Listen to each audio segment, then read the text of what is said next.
오늘 우리들에게 주시는 하나님의 말씀은 잠언 27장 14절에서 27절의 말씀입니다. 잠언 27장 14절에서 27절의 말씀, 제가 봉독하도록 하겠습니다. 이른 아침에 큰 소리로 자기 이웃을 축복하면 도리어 저주같이 여기게 되리라. 다투는 여자는 비 오는 날에 이어 떨어지는 물방울이라. 그를 제어하기가 바람을 제어하는 것 같고 오른손으로 기름을 움키는 것 같으니라. 철이 철을 날카롭게 하는 것 같이 사람이 그의 친구의 얼굴을 빛나게 하느니라. 무화과 나무를 지키는 자는 그 과실을 먹고 자기 주인에게 시중드는 자는 영화를 얻느니라. 물에 비치면 얼굴이 서로 같은 것 같이 사람의 마음도 서로 비치느니라. 스올과 아바도는 만족함이 없고 사람의 눈도 만족함이 없느니라. 도가니로 은을, 풀무로 금을, 칭찬으로 사람을 단련하느니라. 미련한 자를 곡물과 함께 절구에 넣고 공의로 찌울지라도 그의 미련은 벗겨지지 아니하느니라. 내 양떼의 형편을 부지런히 살피며 내 소떼에게 마음을 두라. 대저 재물은 영원히 있지 못하나니 면류관이 어찌 대대에 있으랴. 풀을 벤 후에는 새로 움이 돋나니 산에서 꼴을 거둘 것이니라. 어린 양의 털은 내 옷이 되며 염소는 밭을 사는 값이 되며 염소의 젖은 넉넉하여 너와 내 집의 음식이 되며 내 요종에 먹을 것이 되느니라. 아멘. 아마 모든 사람들이 거의 매일 거울을 볼 겁니다. 거울을 보면, 거울을 통해서 내 얼굴을 보면, 자신의 얼굴을 보면 어떻습니까? 내 얼굴이 어떻게 생겼는지를 100% 그대로 다 보여줍니다. 얼굴에 상처가 있으면 상처가 그대로 거울에 보입니다. 얼굴에 여드름이 있으면 그것이 그대로 보입니다. 얼굴에 주름살이 있으면 그 주름살이 거울에 그대로 다 드러납니다. 얼굴에 살이 찌면, 거울을 보면 살찐 내 얼굴을 그대로 다 볼 수 있어요. 그래서 거울이라는 건 뭐냐면 내 모습, 내가 얼굴을 비춰본다면 내 얼굴을 100% 그대로 보여주는 그런 역할을 하는 도구입니다. 자, 우리가 거울을 봤을 때 내 모습, 내 얼굴을 알 수 있는 것처럼 오늘 본문의 19절의 말씀은 이렇게 말씀합니다. 19절을 한번 다시 보시기 바랍니다. 물에 비치면 얼굴이 서로 같은 것 같이 사람의 마음도 서로 비치느니라. 자, 물에 내 얼굴이 비쳐요. 그러면 뭐라고 말씀하냐면 물에 비친 내 얼굴이 내 얼굴, 실제 얼굴과 같다라고 말씀해요. 마치 이것처럼 사람의 마음도 서로 비치느니라, 이렇게 말씀합니다. 그런데 이 히브리어 본문은 어떻게 해석해야 하느냐에 따라 좀 이 내용이 좀 많이 달라져요. 이렇게 해석할 수도 있고 저렇게 해석할 수도 있어요. 첫 번째는 사람의 마음이 서로 비춘다라고 이 표현이 되어 있는데, 사람의 마음이 서로 이렇게 되어 있으니까 뭐예요? 사람이 서로 비친다라는 거죠. 그러니까 오늘 이 본문에는 히브리어를 보면 히브리어로 사람이 아담이에요. 우리가 이제 하나님께서 처음 만드신 사람을 아담이라고 부르셨는데 그거 뜻 자체가 그냥 사람이라는 뜻이에요. 자, 그러면 히브리어 원문에는 사람의 마음이 서로 비친다 할 때 아담, 이게 아담이라는 단어가 연속해서 2번 나옵니다. 자, 그러면 첫 번째 아담과 두 번째 아담을 어떻게 보느냐에 따라 해석이 달라지는데, 첫 번째 해석은 뭐냐면 이 아담, 첫 번째 아담과 두 번째 아담, 첫 번째 사람과 두 번째 사람을 똑같은 인물로 보는 거예요. 그러면 어떤 번역이 가능하냐면 한 사람을 알려면 뭐를 봐야 되냐면 그 사람의 마음을 봐야 한다라는 거예요. 다시 말해서 내가 누구인지를 정확하게 보여주는 것은 뭐냐면 내 마음이라는 거예요. 내가 선한 사람이면 내 마음은 어때요? 내가 선한 마음을 가지고 있어요. 내가 악한 사람이면 내 마음이 악한 거예요. 그래서 내 마음이 곧 나라는 거예요. 왜냐하면 내 마음 자체가 거울이기 때문에, 내 마음이 나의 거울이기 때문에 나의 거울인 내 마음이 정확하게 내가 누구인지를 보여준다라는 거예요. 마치 거울이 내 얼굴을 정확하게 보여주는 것처럼 내 마음이 나를 정확하게 보여준다. 그래서 잠언 23장 7절에 이렇게 되어 있습니다. 그 마음의 생각이 어떠하면 그 위인도 그러하다. 자, 그 마음의 생각이 어떠하면 그 위인도 그러하다. 이건 뭐예요?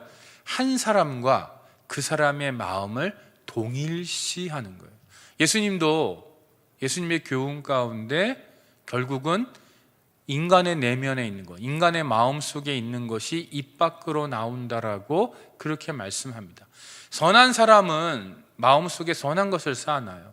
악한 사람은 그 마음 속에 악한 것을 쌓아놓는다라는 거예요. 그러니까 내가 나를 알려면 내 마음을 알아야 돼요.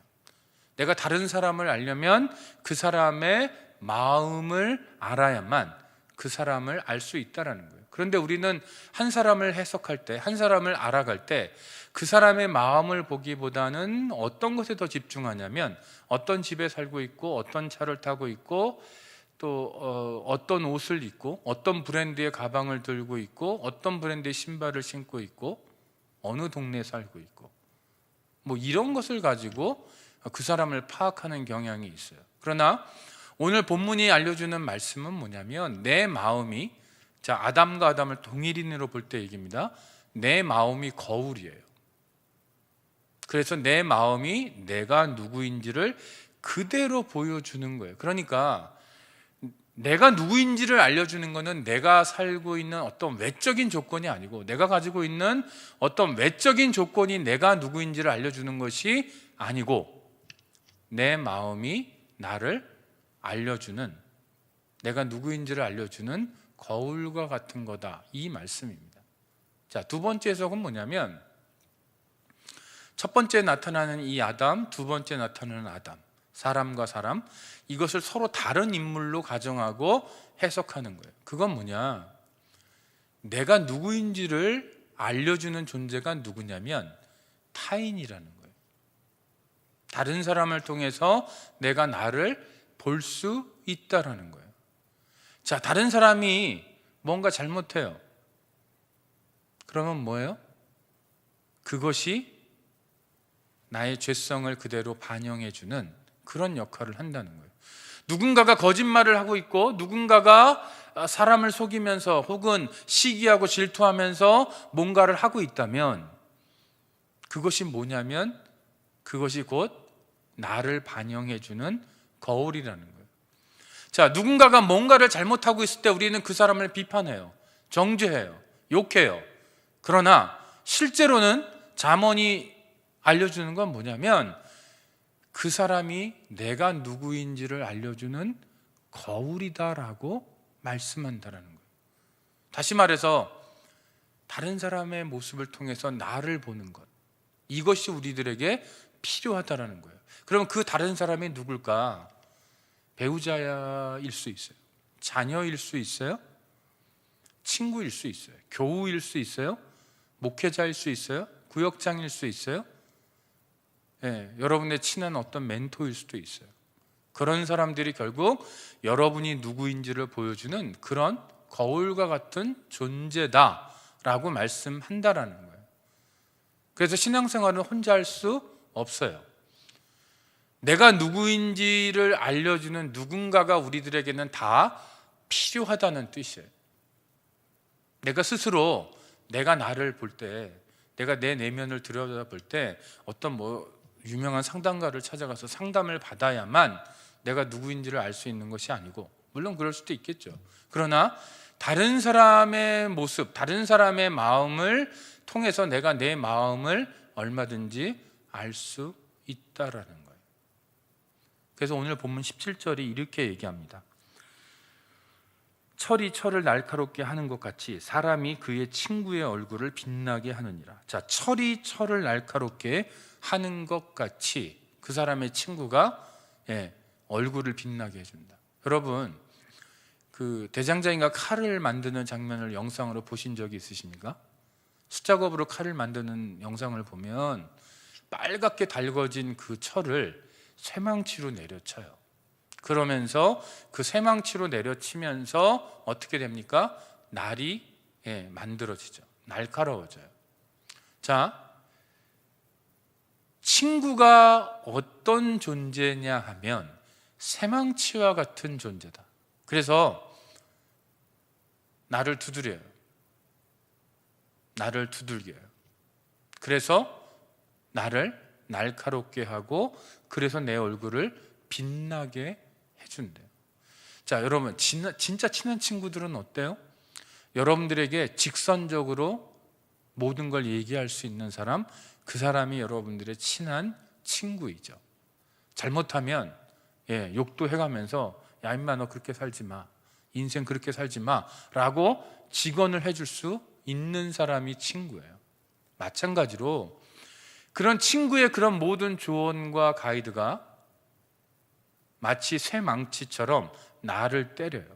그래서 나를 바로 잡아주고 나를 날카롭게 만들어 준다라는 거예요. 여러분들에게 이런 친구가 있는지 한번 보십시오. 이런 친구가 여러분의 배우자일 수 있어요. 이런 친구가 여러분들의 교우일 수 있어요.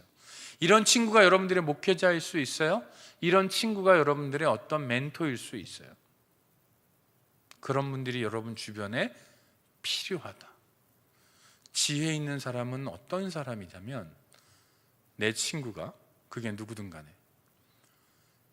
쇠망치로 나를 두드릴 때 그것을 거부하지 않고 받아들이는 사람이 지혜로운 사람이에요. 그래서 오늘 본문 21절이 이렇게 얘기합니다. 도가니로 은을, 풀무로 금을, 칭찬으로 사람을 단련하느니라. 자, 도가니로 은을 단련해요. 풀무로 금을 단련해요. 그런데 사람을 뭘로 단련하냐면 칭찬으로 단련한대요. 여러분, 사람을 칭찬해 보면 어때요? 그 사람의 무게가 드러나요. 무게가 가벼운 사람들, 인격의 무게가 가벼운 사람, 영성의 무게가 가벼운 사람, 신앙의 깊이가 얕은 사람들은 어때요? 칭찬을 들으면 금방 우쭐해져요. 금방 교만해져요. 그래서 칭찬을 해보면 그 사람의 모습이 드러난다는 거예요. 그런데 오늘 본문은 칭찬으로 그 사람의 믿음의 무게를 단순히 드러내는 게 아니고 그 사람을 단련한대요. 연단한대요. 자, 여러분, 보통 우리가 상식적으로 알고 있는 건 뭐냐면, 하나님이 우리를 연단할 때 보통 뭐를 쓰신다라고 여러분들은 배워왔어요? 고난을 쓰신다라고 배워왔어요. 하나님은 나를 고난을 통해서 연단하셔. 맞아요. 하나님은 우리를 고난을 통해서 정금과 같이 나오게 하세요. 그런데 하나님이 우리를 연단하시는 방법이 고난만 있는 게 아니라는 거예요. 완전히 반대 사이드에 있는 게 뭐냐? 칭찬을 통해서 우리를 연단하세요. 칭찬을 받고 여지없이 무너지는 우리의 모습, 칭찬을 받고 여지없이 교만해지고 우쭐해지고 다른 사람들을 무시하고 하나님이 하신 것을 도적질하면서 마치 내가 한 것처럼 그렇게 착각해버리는 우리들의 그 모습, 그것들을 여실히 드러내주는 게 바로 칭찬이라는 거예요. 그래서 저는 칭찬을 뭘로 규정하냐면 또 다른 고난이다. 여러분, 여러분들에게 누군가가 칭찬하면 긴장하셔야 돼요. 내가 오늘 칭찬을 들었다면 물론 그것이 격려가 되고 위로가 될 수도 있어요. 그러나 칭찬이 풀무처럼 나를 연단하는 도구이라는 것, 또 다른 차원의 고난이라는 것을 인식하셔야 한다라는 거예요. 왜냐하면 고난을 통해서 내 믿음의 무게가 드러나는 것처럼 칭찬을 통해서도 내 믿음의 무게가 그대로 여지없이 드러나요. 그래서 여러분, 칭찬이 뭐와 같냐면 제가 방금 조금 전에 말씀드렸던 그 쇠망치와 같은 친구들의 조언과 같을 수도 있다라는 거예요. 여러분, 칭찬이 쇠망치로 나를 두드릴 수 있어요. 칭찬이 아까 조금 전에 말씀드렸던 것처럼, 초반에 말씀드렸던 것처럼 거울과 같을 수 있어요. 거울이 내가 누구인지 보여주는 것처럼 칭찬이 내가 누구인지를 보여줘요. 내 믿음의 그릇이 얼마나 작은지, 내 믿음의 무게가 얼마나 가벼운지, 내가 얼마나 조그만 일에도 우쭐하고 하나님의 영광을 도적질하는 그런 존재인지를 그대로 보여주는 그런 것일 수 있다라는 거예요. 그래서 칭찬받을 때 우리는 긴장해야 돼요. 칭찬받을 때 우리는 칭찬받아서 좋다 이것이 아니고, 이 칭찬 때문에 드러나는 나의 그런 모습들을 하나님 앞에서 도대체 내가 어떻게 해야 될까? 사람들 앞에서 이것을 내가 어떻게 해야 될까? 고난당하는 자처럼 기도해야 하고 긴장해야 한다라는 것입니다. 여러분들은 칭찬받을 때 어떻게 하셨어요? 긴장하셨나요? 아니면 그냥 좋다 이렇게 생각하셨나요? 이제부터는 조금 생각을 좀 바꿨으면 좋겠어요.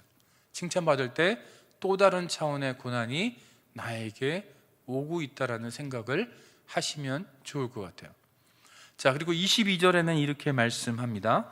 미련한 자를 곡물과 함께 절구에 넣고 공의로 찌울지라도 그의 미련은 벗겨지지 아니하느니라. 자, 여러분, 절구통에다 놓고 미련한 사람을 곡물과 함께 넣고 절구를 쪄요. 그런데 곡식의 껍질은 벗겨질지 모르는데 이 미련한 사람의 미련함은 벗겨지지 않는데요.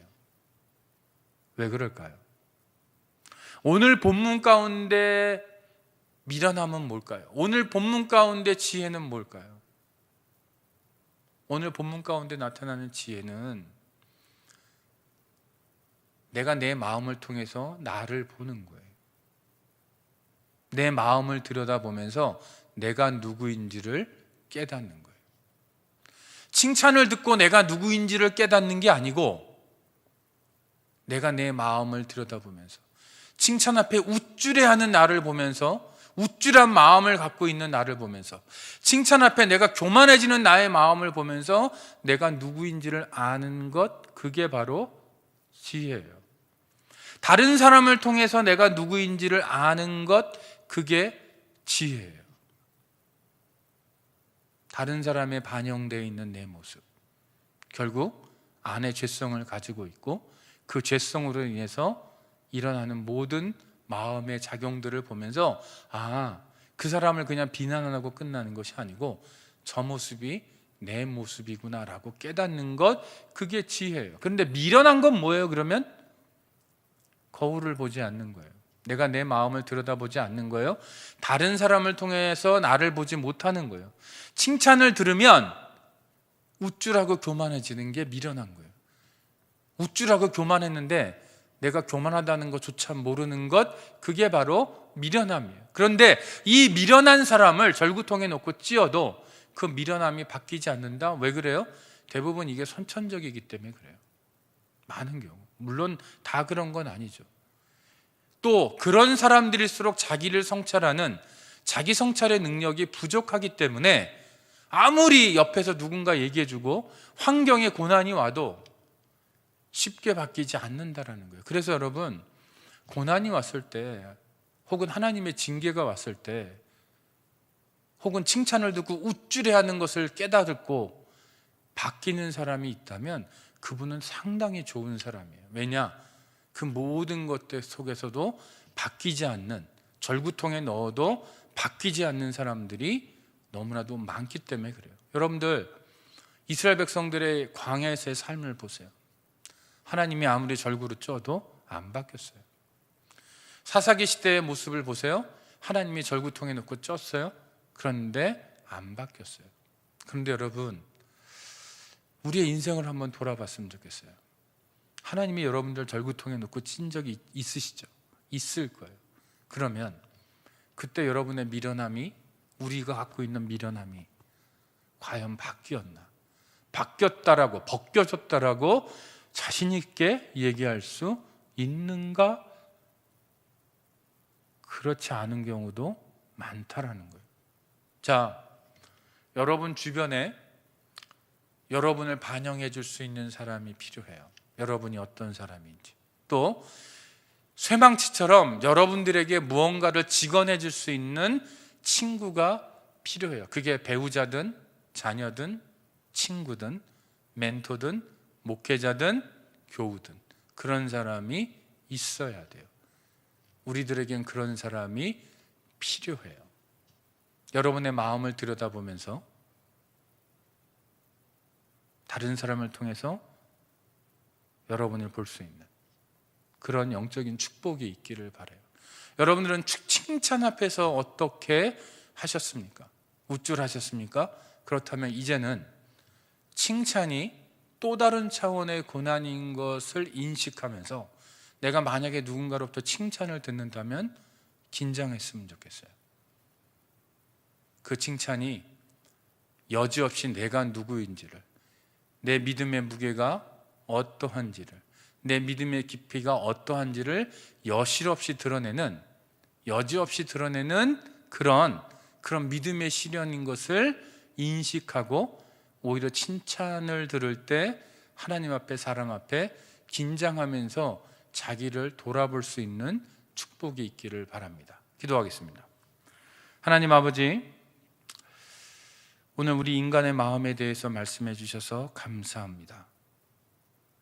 결국 내가 나를 알 수 있는 길은 내가 내 마음을 들여다보는 길입니다.